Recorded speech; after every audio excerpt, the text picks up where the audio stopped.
Assalamualaikum warahmatullahi wabarakatuh. Perkenalkan, nama saya Ihwan Jamal Hasan, NIM 20301501087, kelas PJKRD angkatan 2020. Di sini saya akan membuat video pembelajaran pada mata kuliah belajar motorik, yaitu pada materi sumber indera terhadap keterampilan.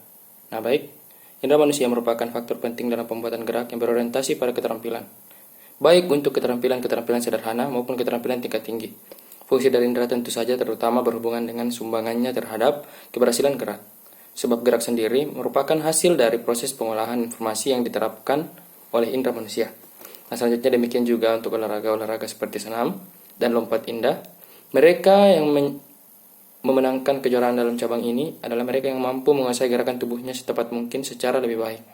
Sedangkan dalam cabang olahraga yang memerlukan kecepatan dan ketepatan, latihan yang dilakukan dengan benar-benar harus diarahkan pada peningkatan kemampuan untuk mendeteksi serta memproses informasi indrawi. Nah, selanjutnya sumber-sumber informasi indrawi. Bagi sumber-sumber tersebut menjadi dua bagian umum. Yang pertama, informasi eksterokoptif. Kata Euler ekstero berarti bahwa informasi yang ditemukan bersumber dari luar tubuh. Informasi yang paling umum adalah eksteroseptif, adalah yang berhubungan dengan mata atau vision. Vision memberikan informasi tentang gerakan objek-objek dalam lingkungan seperti jalur layangan bola, juga kecepatannya. Nah, selanjutnya yang kedua, informasi proprioseptif atau kinestetik. Nah, sumber informasi yang kedua adalah yang datang dari tubuh sendiri, itu yang disebut dengan proprioseptif. Kata Euler proprio mengindikasikan bahwa informasi dari dalam tubuh, seperti posisi persendian, daya dalam otot-otot, orientasi dalam ruang, misalnya apakah terbalik atau tidak, dan lain-lain. Istilah proprioseptif ini sering juga disebut dengan istilah kinestetis. Awalan kines berarti gerakan dan tesis berarti rasa. Jadi, istilah ini menunjukkan pada rasa gerakan dari persendian, tegangan otot, dan sebagainya, yang memberikan data tentang aksi kita sendiri. Dan sumber informasi sensoris terutama penting dalam olahraga seperti senam dan lompat indah, dan sebagainya.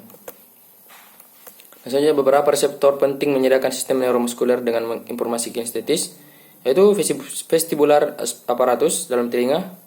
Bagian dalam telinga mendeteksi gerakan kepala dan sangat sensitif terhadap gravitasi. Nah, tidak mengherankan jika informasi yang disediakan oleh struktur reseptor ini penting untuk postur dan keseimbangan.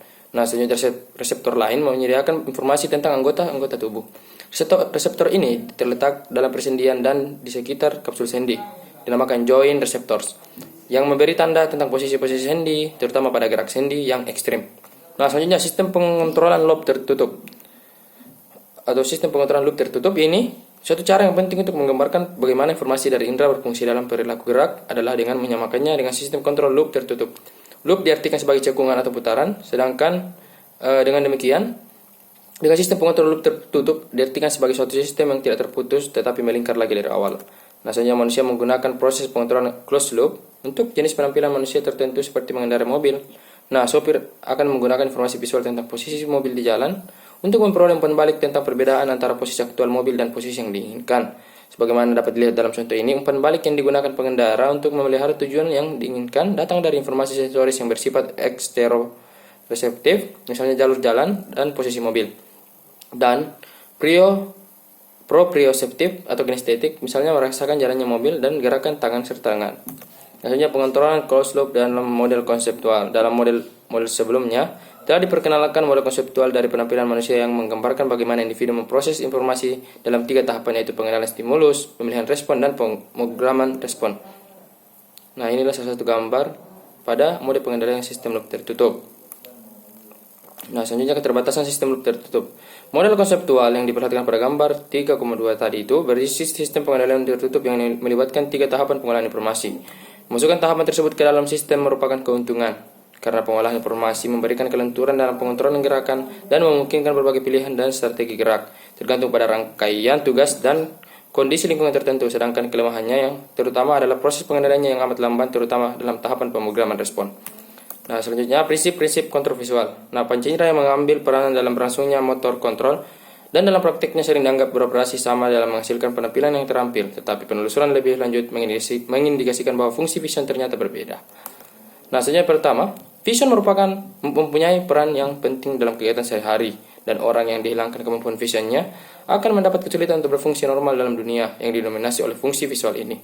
Kedua, vision nampaknya bekerja secara berbeda dari indera yang lain dalam mendukung keterampilan, karena itulah vision pantas ditempatkan secara spesial.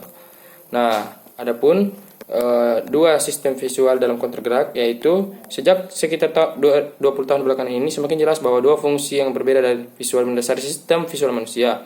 Informasi visual dikirimkan dari retina mata melalui dua jalur yang berbeda, dua tempat yang berbeda pula dalam otak. Nah, dan terdapat cukup bukti bahwa dua jalur informasi yang berbeda ini digunakan secara berbeda pula dalam mengontrol perilaku.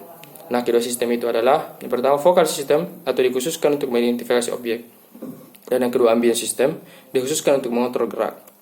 Nah, yang kedua kontrol visual dalam keterampilan gerak, yaitu terdiri dari focal vision dan gerak. Focal vision mempunyai akses pada kendaraan sehingga ia diproses melalui tahapan-tahapan pengolahan informasi yang mengarah pada aksi dalam cara yang sama seperti sumber informasi lain. Dalam bagan-bagan tertentu, bagan-bagan tentang informasi vision hanya dilihat sebagai salah satu sumber informasi dari lingkungan, sehingga hanya masuk ke arah loop melalui tahapan-tahapan pemrosesan informasi.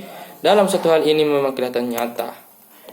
Hanya optical flow. Pada saat kita melihat ke dalam lingkaran yang berstruktur, setiap hal yang dapat dilihat menggambarkan sinar cahaya yang memasuki mata kita pada sudut tertentu, seperti terlihat pada gambar di bawah ini. Nah, selanjutnya poin penting dalam hal ini adalah bahwa aliran optis ini memberi pelaku banyak jenis informasi yang penting tentang gerakannya dalam lingkungan sebagai berikut. Yang pertama, stabilitas dan keseimbangan. Yang kedua, kecepatan gerak melalui lingkungan.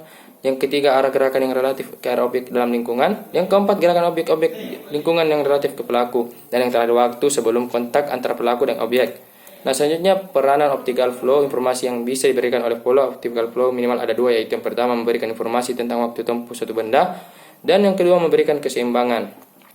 Nah, sekian dari saya. Lebih dan kurangnya mohon dimaafkan. Dan saya tutup dengan ucapan wabillahi taufiq wal hidayah. Wassalamualaikum warahmatullahi wabarakatuh. Salam olahraga.